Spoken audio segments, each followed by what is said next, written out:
Welcome back to the Blade Lab. Today I'm going to be looking at the Civivi Vision FG knife, and in particular at the version with this very sort of cool and fancy Damascus samurai blade. This knife came out last year. It received generally high praise, I think, on YouTube and from various reviewers. It is basically a more budgety version of the Vision R by We Knives, which was released, I believe, a couple years ago. That knife comes in somewhat more premium materials. It has titanium scales, and I'm not sure if the liners are titanium, but the blade is 20 CV on that version. A lot of people, I haven't had a chance to handle that one, but a lot of people who have actually said that they preferred the budget version for a couple of reasons.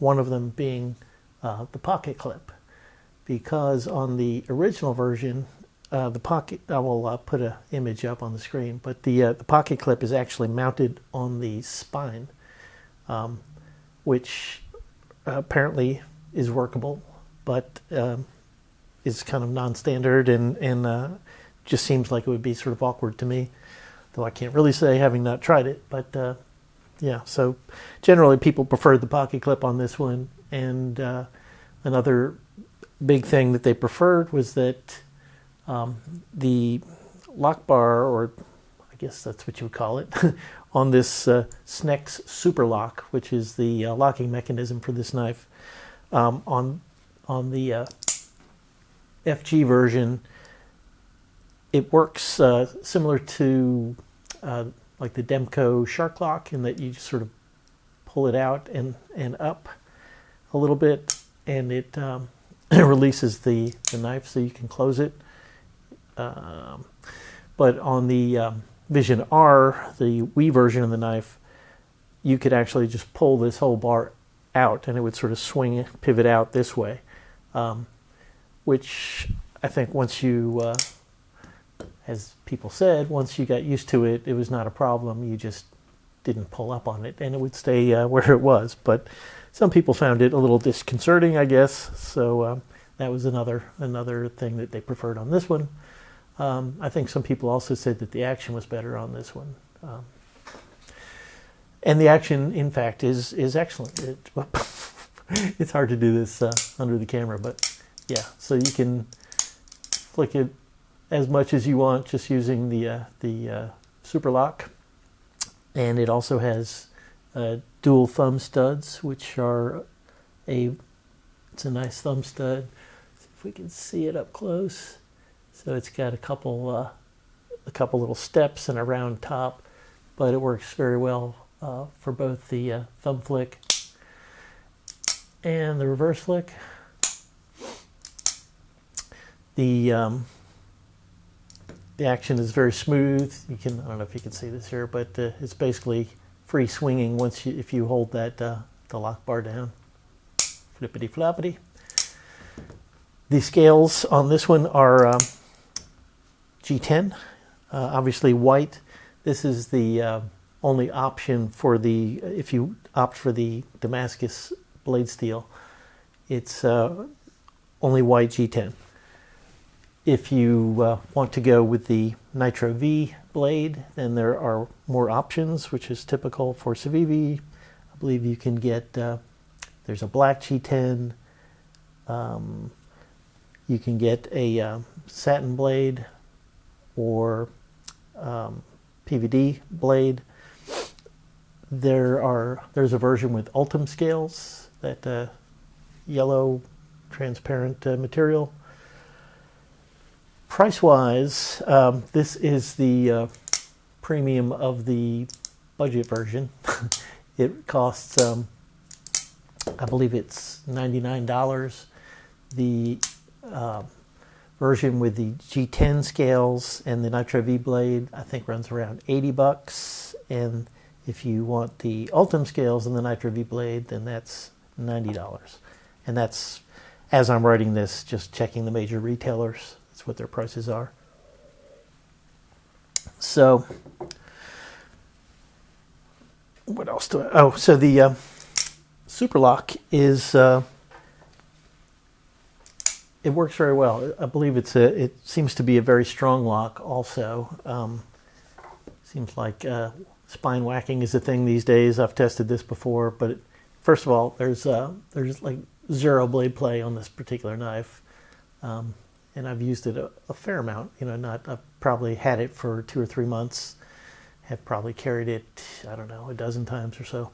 But yeah, there's 0 blade play, very solid, and you can kind of whack the snot out of it. It's hard to see from directly overhead, but yeah, I'm hitting it pretty hard, and no effect. Doesn't affect the action, doesn't affect the lockup, still completely solid. The centering on my knife is, I would say, looks just about perfect to me. This one has remove my whacker book. This one this one has my edge on it. It's at 15 degrees. It's was sharpened on a Tormek with CBN wheels, my usual yada yada. Stropped on 1 micron diamond and Tormek PA70 compound. We're going to test that in a minute. So, which brings me to the point of this review. Why would I be reviewing a knife that came out last year and was oh so popular and has a lot of reviews on the web? So my particular interest is to compare the this Damascus blade to the Nitro-V. That is the other option if you want to go with this knife. So I did a little bit of research on this Damascus slash Sanmai. If you're not familiar, Sanmai just means that it's a sort of a cladded steel, so that there's a see this core steel on the bottom, and then there's cladding or another layer on the outside. And according to my research, the core of this knife, or what makes up the actual cutting edge, is 10CR15CO MOV, which is a lot of letters for basically a Chinese version of VG10 steel, which is a very good steel.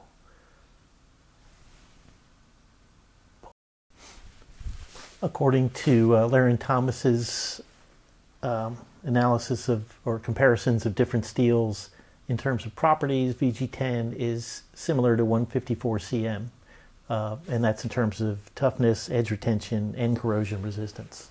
There's slight differences, but you can think of it as essentially should perform about the same as 154CM. Nitro-V, on the other hand, is a tougher steel that should have somewhat less edge retention. Let's see.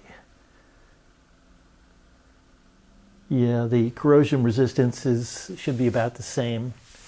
So what I'm going to do at the end of this is a little cut test comparing my Civivi Conspirator in Nitro-V to the Vision FG with this Sanmai Damascus VG10, just to see if there's a notable performance difference between the two steels, which might help someone decide if they're going to go with this the Fancy Dan version versus the standard version.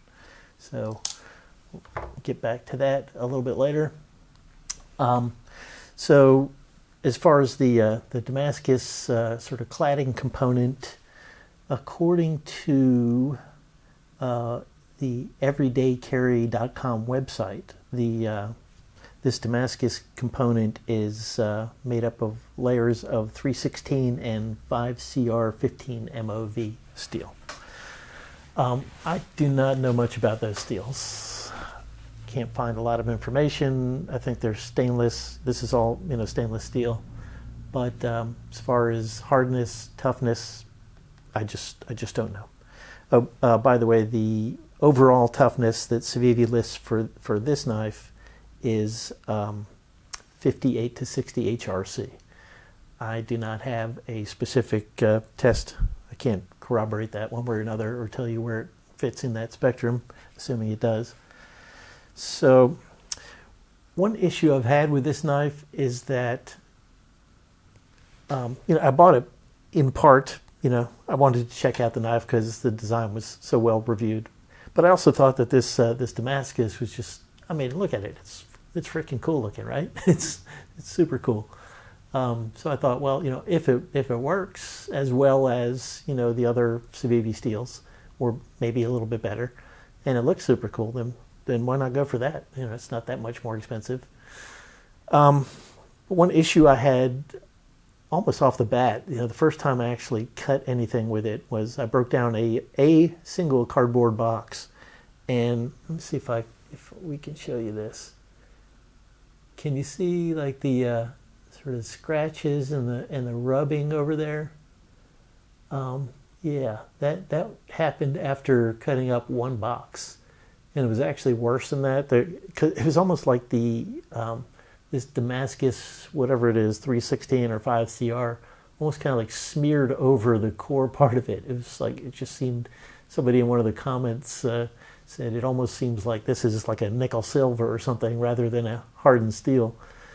And as I tried to clean that off, then you can see that some of the etch on the core sort of rubbed off, so that doesn't seem super durable either. Someone recommended that I dip the knife in coffee to lock in the etch. Have not tried that yet, but who knows? Maybe that works. So that's an issue. I'd be curious if anyone else has a knife in this steel and they've actually used it to cut stuff. I'd be curious to hear in the comments what your experience is with it in terms of durability. Because if you're buying it because it's cool and then, once you use it, it starts to look like crap, then maybe it wasn't such a good buy to begin with. I don't know. I guess we'll find out a little more when we do the cut test at the end. So this is, they list this at 58 to 60 HRC, as I said. Their Nitro-V, they list at 59 to 61. So basically 1 point higher in hardness. But again, you could get anywhere in between there. So they could, we just don't know. We have to just compare them and go with that. What else should we say about this? We could do because we're on YouTube, we should probably do a size comparison, right? I believe this is I think it's a 3.5 inch blade overall. Let's see. Measuring from the top, no, that doesn't work so well. We'll do it this way. Measuring from the foremost part of the scale to the tip of the blade is, just about 3.5 inches. Obviously, it's going to be longer if you measure from the parts that are farther back. It could be almost like 3 5/8. The cutting edge itself is about 3 1/4 inches. Overall, my ruler is going to be too short to do this, but let's see. It's about 6.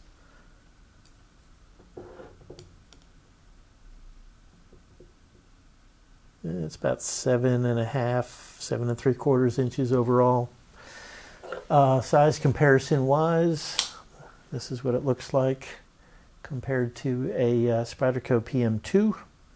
See that the PM2 is longer overall, although the cutting edge, per usual with Spyderco, is about the same.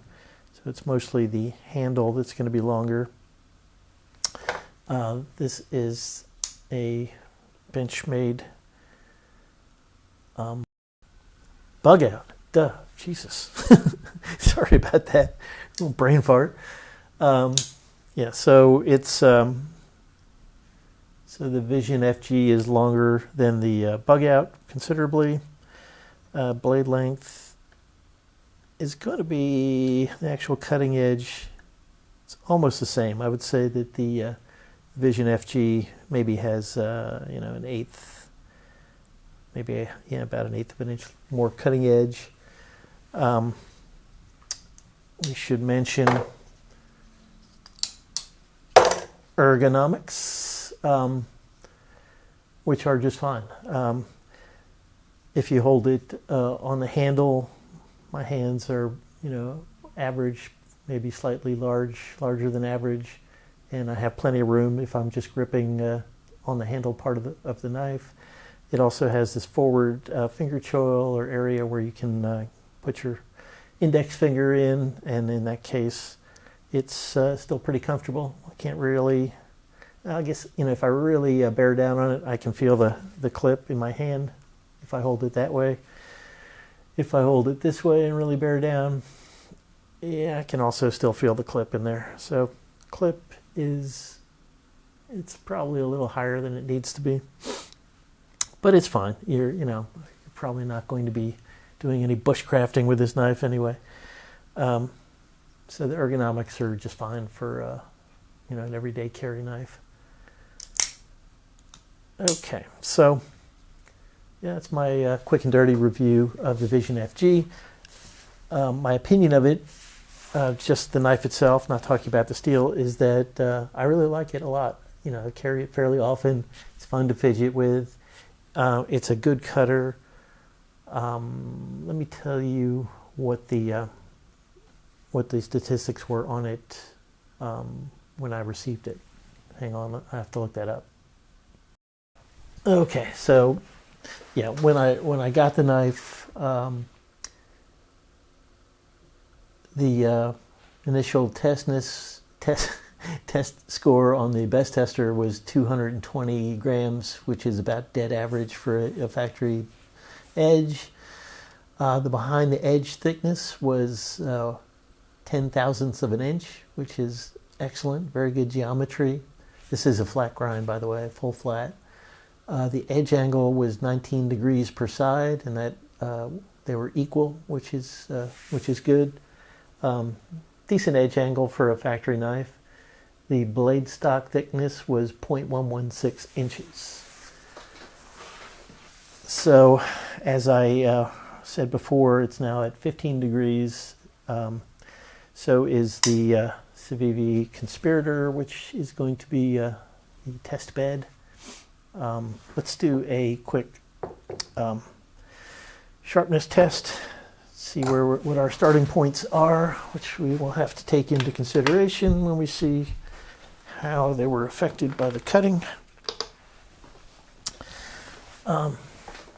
Per usual, I don't think you're going to be able to see me do this live because it's just very awkward to do that without moving the camera around and doing a lot of geometry. I'll try.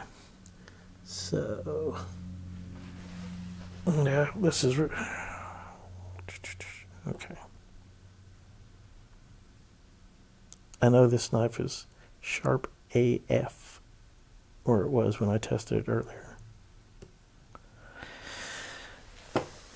105. It never ceases to amaze me how quickly a knife will lose its absolute keenness in a matter of, an hour after stropping it. I'm going to do one more. Believe it or not, when I tested this just after stropping it, I did two tests, and one came in at 50 grams, and I thought, oh, that can't be right, that's way too low. And I tested it again, and it came in at 40 grams, which is double-edged razor blade, dead nuts.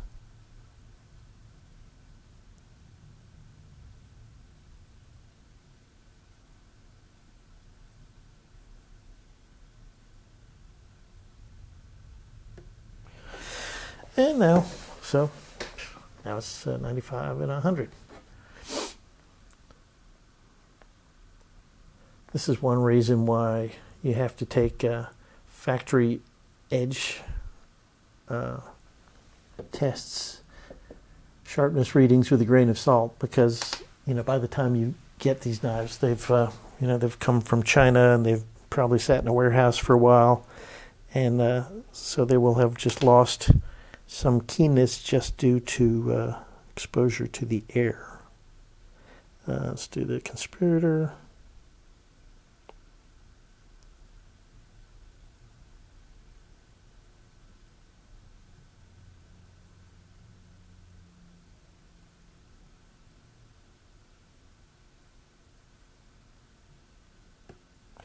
And that's 105.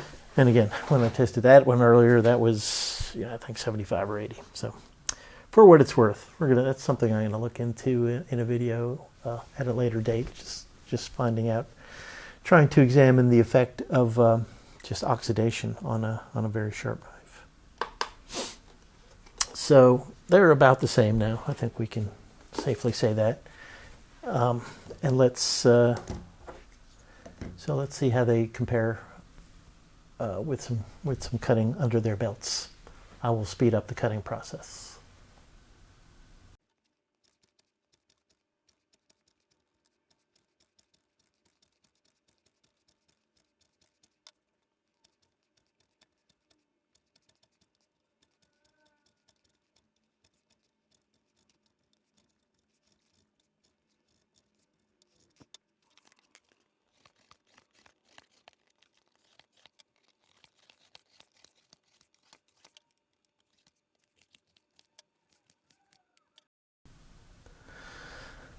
Okay, so that was 30 cuts each of 1/2-inch manila rope and an equal number of cuts into this stiff cardboard backing material.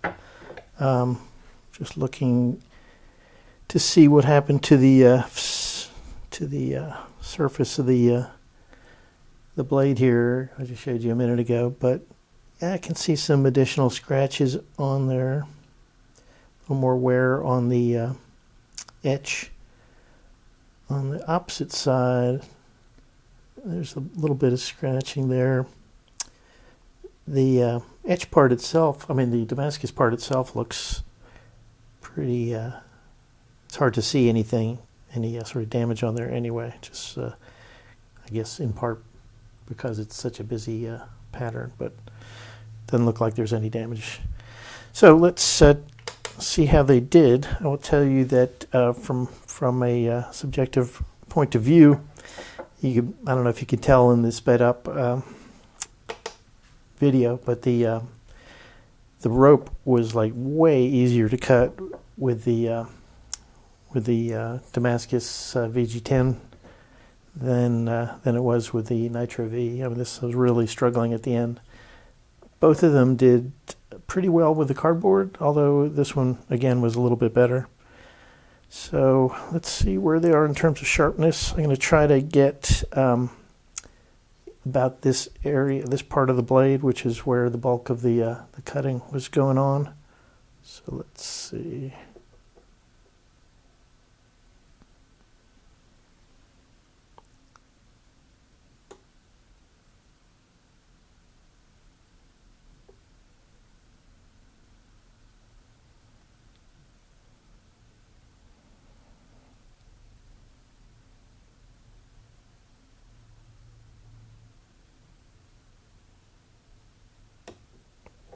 .235.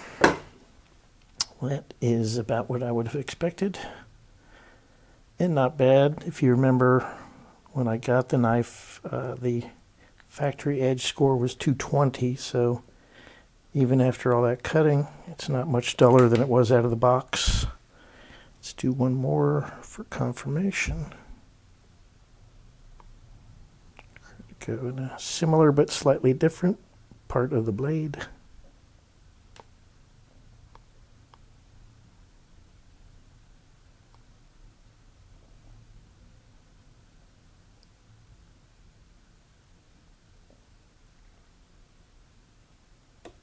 .210.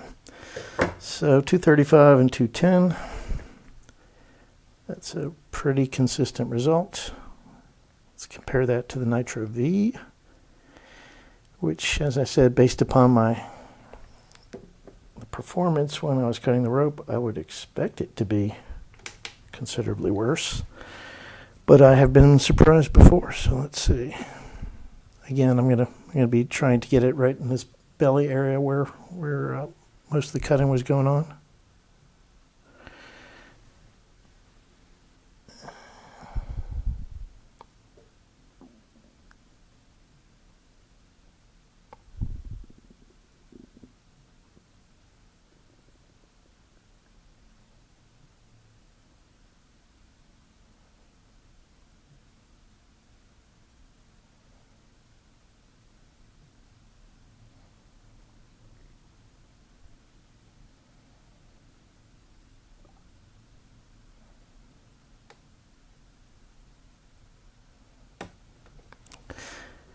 Yep, that pretty much confirms it. I don't think we really need to do another test on there because the difference is pretty stark.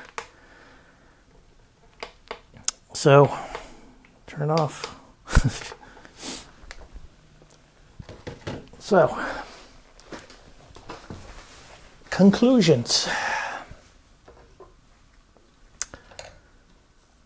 My conclusion based upon these tests, and of course there is always variation, you might get a harder Nitro-V blade than this one, you might get a softer VG10 blade than that one, but all I can talk about is my test and my experience, and my test and experience indicates that, yeah, the extra $20 is well worth it for the Damascus blade in this case.